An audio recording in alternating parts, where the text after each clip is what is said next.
পৃথিবীর সবচেয়ে বড় ম্যানগ্রোভ বন সুন্দরবন। কিন্তু এটা শুধু একটা জঙ্গল নয়, এটা রয়্যাল বেঙ্গল টাইগারের রাজত্ব। আর এই রাজত্ব নিয়ে দুই দেশের মধ্যে একটা নীরব প্রতিদ্বন্দ্বিতা চলে আসছে, ভারত আর বাংলাদেশ। তো চলুন আজ এই লড়াইয়ের গভীরে গিয়ে দেখি সুন্দরবনের আসল রাজা কে। প্রশ্নটা একদম সোজাসাপটা, তাই না? সুন্দরবনের কোন অংশে বাঘের সংখ্যা বেশি, ভারতের অংশে নাকি বাংলাদেশের অংশে?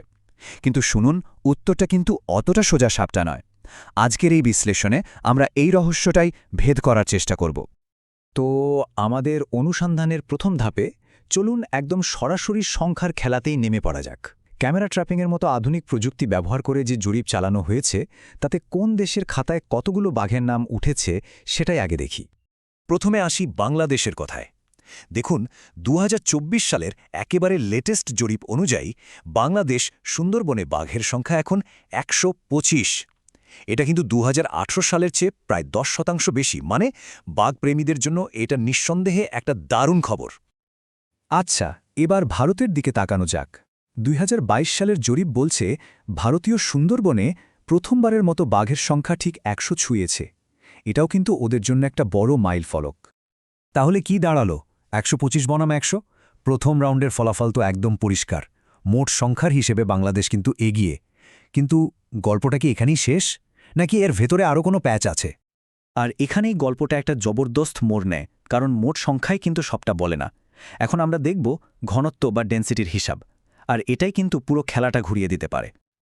আচ্ছা, এই বাঘের ঘনত্ব বা টাইগার ডেনসিটি জিনিসটা আসলে কি? খুব সহজ করে বললে, প্রতি ১০০ বর্গ কিলোমিটার এলাকায় ঠিক কতগুলো বাঘ বাস করে, এটাই হলো তার মাপ। ধরুন, একটা বিশাল বাড়িতে অল্প কিছু লোক থাকে আর একটা ছোট ফ্ল্যাটে অনেক লোক গাদাগাদি করে থাকে।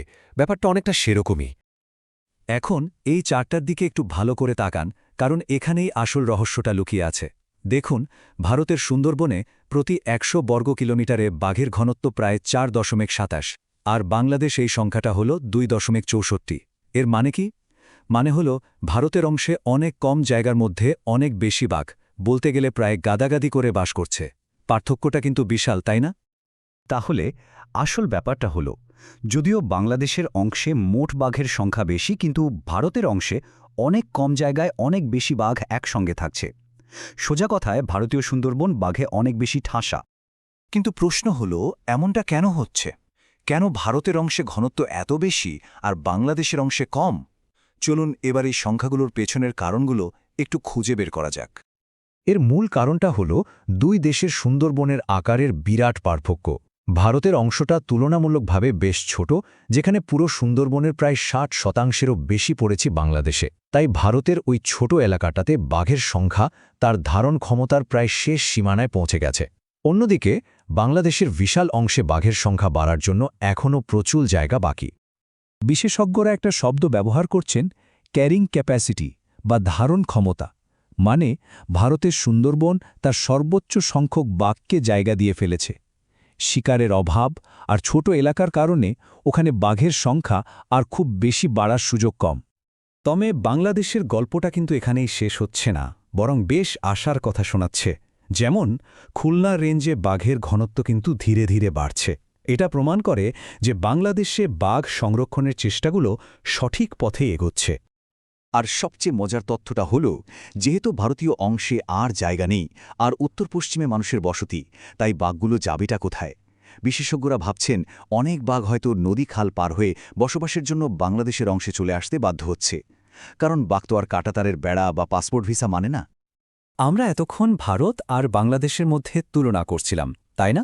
কিন্তু এবার চলুন এই প্রতিযোগিতা থেকে বেরিয়ে এসে একটু বড় ছবিটা দেখি, কারণ দিনের শেষে এটা একটাই জঙ্গল, আর এর ভবিষ্যতও একটাই। এই ছবিটা দেখুন, সুন্দরবনের এই বিশালতার কাছে মানুষের তৈরি করা সীমানাটা কত তুচ্ছ। নদী, খাল আর ম্যানগ্রোভের এই জটিল জালটা দুই দেশ জুড়েই ছড়িয়ে আছে। বাঘের কাছে তো ভারত বাংলাদেশ বলে কিছু নেই, ওর কাছে এটা একটাই ঘর। আর এই একটাই ঘর এখন মারাত্মক বিপদের মুখে। জলবায়ু পরিবর্তন, সমুদ্রের জলস্তর বেড়ে যাওয়া, চোরা শিকার, এই বিপদগুলো কোনো দেশের সীমানা মানে না। এগুলো পুরো সুন্দরবনের জন্যই একটা বিরাট হুমকি।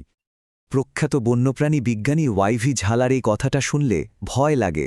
ভাবুন একবার, সমুদ্রের জলস্তর যদি মাত্র 1 মিটার বেড়ে যায় তাহলে সুন্দরবনের অর্ধেকটাই নাকি ডুবে যাবে। তখন এই বাঘগুলো যাবে কোথায়? সুতরাং দিনের শেষে ব্যাপারটা হলো এটা আর ভারত বা বাংলাদেশের আলাদা লড়াই নয়। সুন্দরবনের বাঘকে যদি বাঁচাতে হয় তাহলে দুই দেশকেই একসাথে কাজ করতে হবে, কাঁধে কাঁধ মিলিয়ে। এই সহযোগিতা এখন আর কোনো বিকল্প নয়, এটা অপরিহার্য। তাই আমরা যে প্রশ্ন দিয়ে শুরু করেছিলাম তার চেয়েও বড় প্রশ্ন এখন আমাদের সামনে। এই যে প্রতিযোগিতা, এটা কি এবার টিকে থাকার লড়াইয়ে একে অপরের সহযোগী হয়ে উঠতে পারে? আসল জয় তো কোনো দেশের নয়, আসল জয় হবে সুন্দরবনের বাঘেদের বেঁচে থাকার মধ্যে। সুন্দরবনের ভবিষ্যৎ আর এই রাজকীয় প্রাণীদের টিকে থাকার লড়াই নিয়ে আরও জানতে আমাদের সঙ্গে থাকুন। আর হ্যাঁ, এই পুরো বিষয়টা নিয়ে আপনার কি মনে হয় কমেন্টে জানাতে কিন্তু ভুলবেন না।